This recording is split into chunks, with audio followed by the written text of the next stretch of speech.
बायको सोबत पिक्चर पाहायच्या वयात आज मी माझ्या आजीला तिच्या जिंदगीतला पहिला थिएटर मधला पिक्चर पाहायला आणलं होतं. आणि हा आजी सोबत आमच्या टाबराचा सुद्धा थिएटरला पहिलाच पिक्चर होता. मी 16 वर्षाचा होतो ज्यावेळेस पहिल्यांदा पिक्चर पाहिला होता थिएटरला. आणि टावर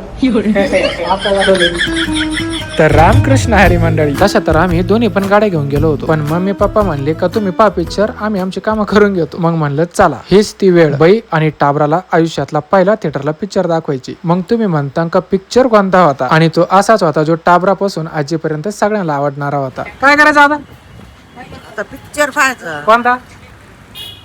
देऊळ बंद. देऊळ बंद. हा, देऊळ बंद. जिंकण्याचा मोह नाही, हारण्याचे भय नाही. स्वामी बाई आधी कधी पिक्चर पाहिला का? नाही बाबा, काहीच.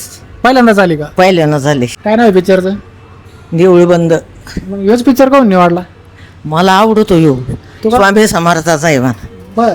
दोनच्या महिने देवाला नाही जाता आलं, हा. पण मग देवाचं पिक्चर पाहायला आली. वा वा वा वा. चला हो. मोह नाही, हारण्याचे आणि चित्रपट सुरू झाल्या झाल्या आजी बहिणी स्क्रीन कडे पाहून हातच जोडले, कारण मोहन जोशी सरांच्या रूपात जणू स्वामीच दिसत होते. मग इंटरव्हल मध्ये आम्ही लहान भावांनी मोठ्या भावाला त्याचा मान सन्मान दिला आणि आम्हाला खायला घ्यायला सांगितलं.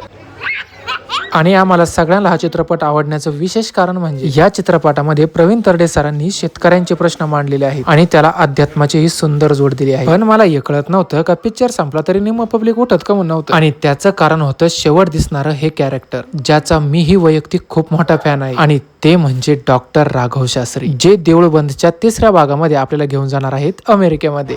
तुम्हाला यावंच लागेल महाराज. Welcome to America. बाई कसं वाटलं मग आयुष्यातला पहिला थिएटरला पिक्चर पाहून? चांगला वाटलं बुवा. चांगला होते माझ्या हिशोबानं चांगला आहे. आजीला तर पिक्चर लय आवडलेला आहे, पण तुम्ही थिएटरला पहिला कोणता पिक्चर पाहिला होता हे कमेंट मध्ये नक्की सांगा. तोपर्यंत श्री स्वामी समर्थ. रामकृष्ण हरी.